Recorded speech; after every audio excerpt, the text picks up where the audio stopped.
호기심을 잡아라! 청신호 가족 여러분, 안녕하셨어요? 작년에 아주 큰 돌풍을 일으켰던 JTBC의 부부의 세계를 기억하시나요? 그 드라마는 영국 BBC에서 방영된 닥터 포스트를 극화한 국내 드라마였습니다. 사랑으로 믿었던 이 부부의 관계가 배신으로 끊어지면서 복수의 소용돌이 속으로 빠지는 굉장히 흥미진진한 이야기였어요. 이 부부의 세계는 정말 알다가도 모를 다양한 이야기가 있는 것이죠. 한 사람과 또 한 사람이 만나서 부부를 이뤄요. 이런 우리 조상들은 이런 다정한 부부를 말할 때 금슬이 좋다라고 했습니다. 금슬을 금실이라고도 하는데 같은 의미예요.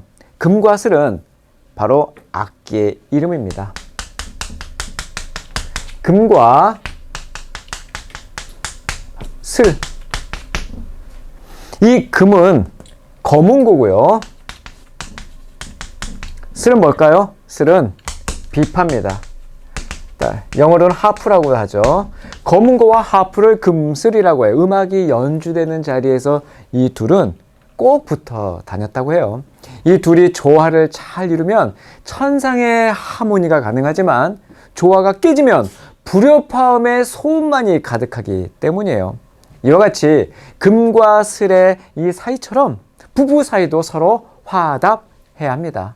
시와 찬미와 신령한 노래들로 서로 화답하며 이 부부됨을 지켜야 한다는 것이죠. AD 41년에서 54년에 로마 황제 글라우디오 통치하에 로마로부터 추방되어서 고린도로 이주한 한 부부가 나옵니다. 이들은 로마 귀족의 신분을 미련 없이 벗어 던지고 천막 만드는 일을 업으로 삼아 살고 있었던 부부죠. 바울의 2차 선교 사역을 안팎으로 조력했던 이 부부의 이름은 바로 브리스길라 그리고 아굴라라고 해요. 이 브리스길라가 여자고요. 이 아굴라가 남자입니다. 보금자리이자 노후대책인 집을 과감히 예배 처소로 제공했어요. 그리고 로마로 건너가서 교회를 섬기는 등 주를 향한 마음이 특심한 부부입니다. 평생 주 안에서 아름다운 하모니를 보여준 이 부부의 모습은 정말 금슬상화를 떠올리게 합니다. 아내가 남편으로부터 존중받기 쉽지 않았던 그 시대에 이 부부는 그렇게 동등한 위치에서 함께 사역하는 사역 파트너였어요.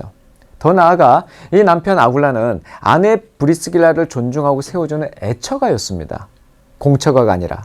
브리스길라와 아굴라라는 이 이름의 순서만 보더라도 알 수 있겠죠? 말 그대로 금슬지락의 표본이었어요. 이들과 동시대를 살았던 또 한 쌍의 부부를 소개할게요.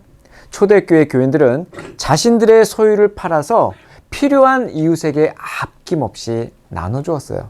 이 부부도 자신들의 땅을 팔아서 사도들에게 바쳤어요. 그런데 그 대금의 일부를 감추고 마치 전부를 바친 것처럼 속였어요. 그래서 죽습니다. 죽음을 맞게 된 이 부부의 이름이 의외롭습니다. 하나님의 은혜란 뜻의 아나니아 그리고 아름답다라는 뜻의 삽비라. 이 좋은 이름의 의미를 인생 속에서 구현하지 못하고 끝내 비참하게 죽고 맙니다. 그 중에는 아니 헌금 액수 좀 누락시켰다고 그런 천벌을 받아야 하나? 라고 생각하는 사람이 있을 거예요. 아나니아와 삽비라 사건은 주의 종을 속이는 죄는 무섭다 혹은 약정한 헌금을 지키지 않으면 큰 재앙이 임한다를 설명하는 것이 아닙니다.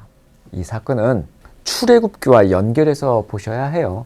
10가지 재앙을 목도하고 갈라진 홍해바다를 건넜던 이스라엘의 이야기가 바로 이 이야기의 핵심이에요.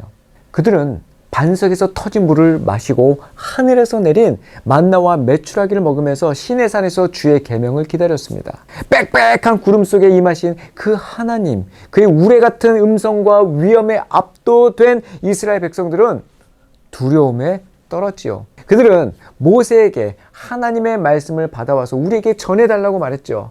그 말을 다 지키겠다고 12지파를 따라서 12기둥을 세웠습니다. 단을 쌓고 제사를 지내고 언약의 피까지 뿌렸어요. 우리는 하나님의 거룩한 백성이요 택하신 제사장이요 그의 소유된 그의 나라가 되었으니 거룩하게 살겠노라 약속했습니다. 그런데 그들이 어떻게 했습니까? 산에 올라간 모세가 보이지 않자 어떻게 한 줄 아세요? 야! 일어나서 우리를 앞서서 갈 신을 만들어 달라. 우리를 이집트에서 이끌어낸 그 사람 모세가 어떻게 됐는지 우리가 알 게 뭐야? 더 이상 보이지 않아 그 하나님을 의식하지 않기 시작한 겁니다. 산에 올라가 내려오지 않는 그 모세만 원망될 뿐이었어요. 모세는 어떻게 됐는지 모르니까 우리를 위하여 우리를 인도할 신을 만들자고 했습니다. 그래서 그들은 자기를 주장하는 사람들로 드러난 거예요. 자기의 욕심과 자기 계획과 자기 뜻으로 자기를 드러낸 겁니다. 이것이 바로 죄예요. 자기 뜻이 드러나는 것이 죄란 말입니다. 죄의 원리는 이미 에덴 동산에서 사탄이 아담과 하와에게 보여주었어요. 뱀이 유혹할 때 했던 말을 기억해 보세요. 에이 바보야, 동산 한가운데 있는 그 나무 열매를 먹어도 너희는 절대로 죽지 않아. 그걸 못 먹게 하는 이유가 있어. 너희들이 그걸 따먹으면 너희 눈이 열려서 하나님처럼 될까봐 그런 거야. 하나님과 맞먹으려고 하는 것, 하나님처럼 되려고 하는 것, 그것이 바로 죄의 원리입니다.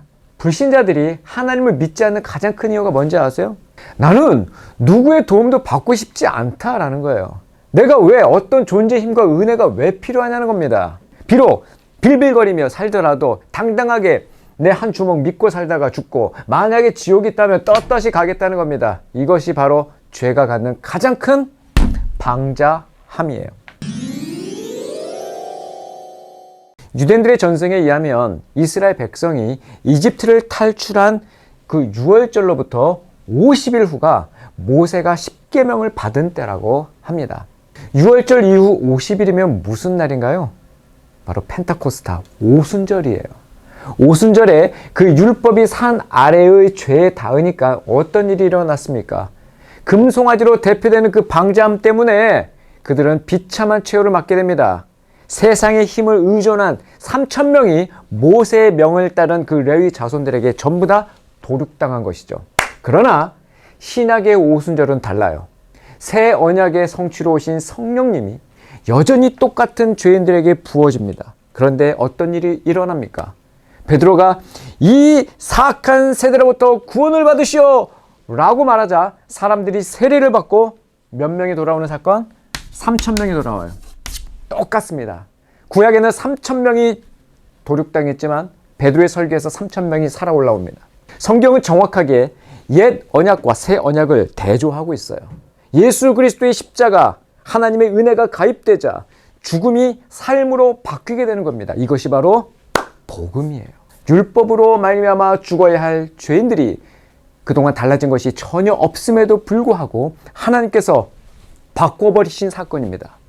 돌같이 딱딱하게 굳은 마음을 제거하고 살같이 부드러운 마음을 우리에게 이식해 주신 것이죠. 그렇게 우리를 영원한 하늘나라에서 살 수 있는 존재로 만들어서 은혜의 새 언약을 성취하신 것, 아나니아와 삽비라 사건을 사도행전에서는 어떻게 네가 사탄에게 마음을 뺏겼냐라고 말합니다.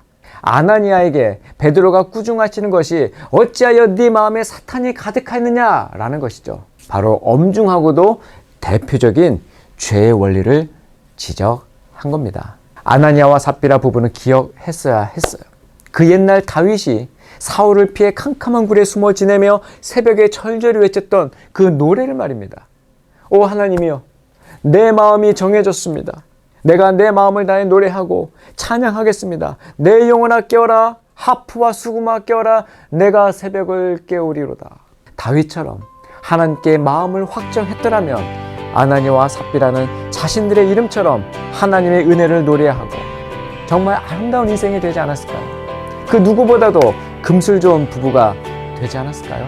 사랑이라는 열정의 시선이 마지막까지 머무르는 곳은 어디일까요? 검은고와 비파의 어울림이 금슬의 하모니가 되듯이 비파와 수금의 조화 또한 찬양의 짝꿍이 됩니다. 비파와 수금으로 찬양하는 영원한 짝꿍은 사랑의 종착역에서 금슬 좋은 부부로 거듭이 나게 돼요. 반면 교사 3은 이 아삽 커플을 통해서 정면 교사 3은 부아 커플을 가슴에 품어봅니다.